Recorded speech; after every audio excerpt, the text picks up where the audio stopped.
Picture this. You are scrolling on your phone and your favorite social media influencer is posing for a selfie in Yellowstone National Park. In a state of ecstasy, you book a flight, pack your bags, and begin your journey. And you think to yourself, everyone should use social media to find the perfect tourism destination to spend during the summer or another period of leisure time. But beware, not everything is what it seems. I'm just going to start with a simple question for everyone. Has anyone in this class used social media to discover more information about a tourist destination that you are visiting? I would expect majority of you to say yes, since it is now commonplace for people to use social media to discover more about their future travel destinations. I bet you also believed what the influencers on TikTok, Instagram, or any other platform told you about the location. I certainly did. But now, my eyes have been opened, and I am here to dispel the notions that you all previously had. My name is William Muniz, and I will be discussing the negative impact of social media on tourism destinations. In this increasingly globalized world, the advent of social media has made it possible for people across various countries and continents to connect and share information with topics ranging from geography to mundane topics like which restaurant has the best sushi, etc. This technological revolution has led to a massive increase in tourism and other forms of travel to different countries to see the sites that are often advertised on social media platforms. According to interglobe.com, I quote, according to a survey, around 43% of people currently traveling won't even consider a destination without finding it on social media first. End quote. An even more astounding number comes from MyTech, which states, I quote, 75% of leisure travelers said social media posts inspired their choice of travel destination, making it the greatest influence on destination choices, end quote. These facts alone underscore the profound effect that social media has on the tourism industry. Think about it for a second. How crazy is it that the majority of the world's population can be influenced by just a single post by an influencer on social media? This is a major issue that is not going away anytime soon, and it must be addressed if the tourism industry and the sites that it advertises can be appreciated by future generations. Before we take a deeper dive into the effect of social media, we must first describe what a tourism destination actually is. People often have misconceived notions about what a tourist site actually is, i.e., is it just certain places within the location or also the surrounding area? According to the Cambridge English Dictionary, a tourist destination is a place that people visit for pleasure and interest. End quote. Big-name tourist destinations in the United States range from major cities such as Miami to national parks such as Yosemite, not to mention the thousands of such sites that exist around the world. People from all around the world come to tourism destinations to see these wonders for themselves. I mean, who wouldn't want to believe that social media is mostly truthful about tourism destinations that people have often dreamed of seeing for most of their lives? The prevalence of thousands of social media influencers has led to much data being made available about different tourist locations around the world. This often overwhelms the algorithms where it is picked up by millions of people. The result is that these people go to these destinations with their only source of information being a random post that they saw of their favorite influencer. This has been a hallmark of the digital age in recent years, and it is unlikely to change anytime soon. The use of social media to advertise travel to certain locations while providing an amazing experience to many people also comes with its own share of problems. Social media advertising has often led to a variety of issues ranging from overcrowding to foolish media stunts by travelers as well as the influencers themselves. According to a study titled Exploring the Behaviors of Social Media-Induced Tourists and the Use of Behavioral Interventions as Salient Destination Response Strategy, which was submitted to Science Direct, I quote, the term over-tourism was more recently coined and refers to a situation in which there are more visitors to a certain destination than the host facilities can handle, as well as a resulting clear deterioration of the quality of life or experience in that place. Social media has been cited as a major cause of over-tourism, end quote. Social media has in effect led to a deterioration in the tourism experience on account of overcrowding and other forms of disruption. This has led to certain tourist sites being pushed beyond their capacity limits because certain influencers have often overhyped said location and embellished their experience beyond recognition, leading to over expectations from their social media followers.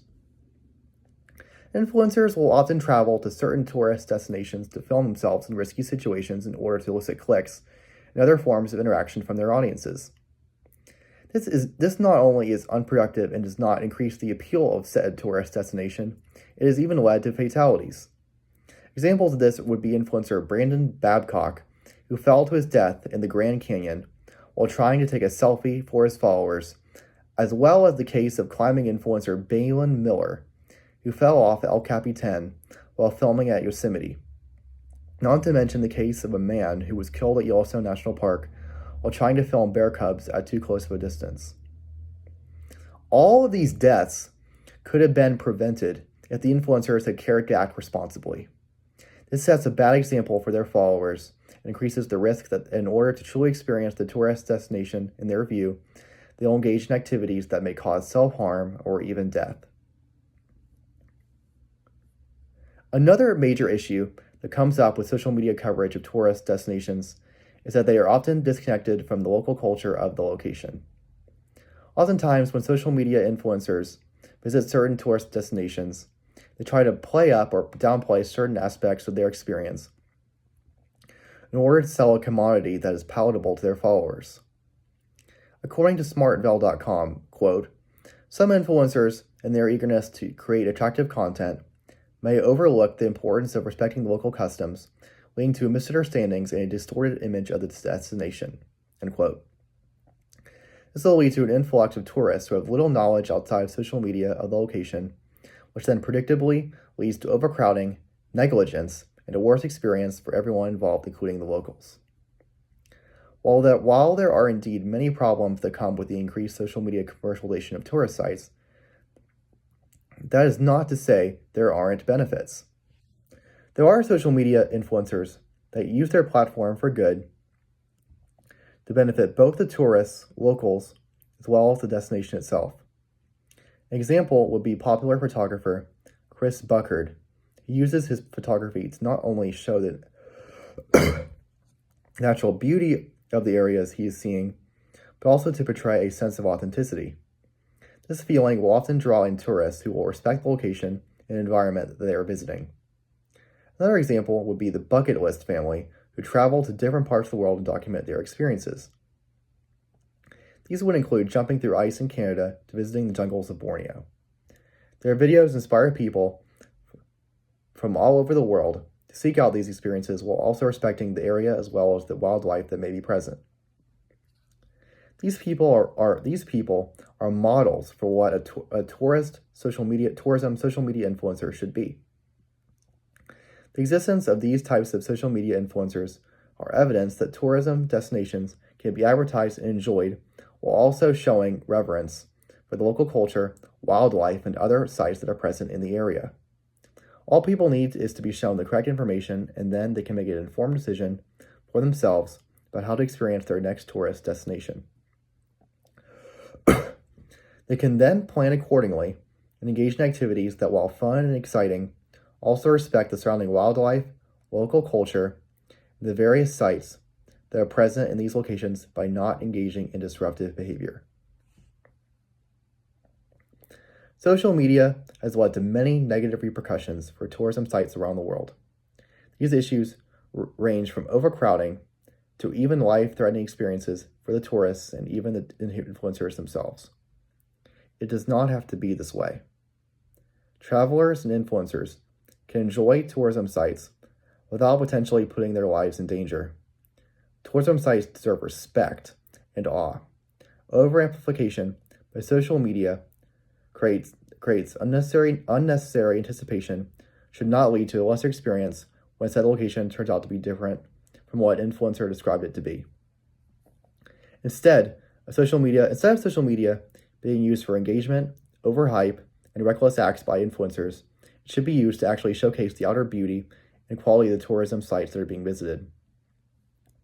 People shouldn't come to a tourist site just because some random influencer posted a selfie of the Grand Canyon, but to actually experience the area through their own eyes and to not ruin the experiences of others through their extracurricular antics or other forms of reckless behavior. An experience does not have to be profound or otherworldly in order to make it meaningful. Maybe just viewing the tourist destination is enough to make it memorable. While there are great examples of social media influencers that use their platforms to benefit the tourists as well as the location itself, too many times have influencers fallen into the pattern of overindulging their viewers in order to raise their personal clout. To all my listeners, please put this information to good use when discussing your future travel plans. Thank you all for listening.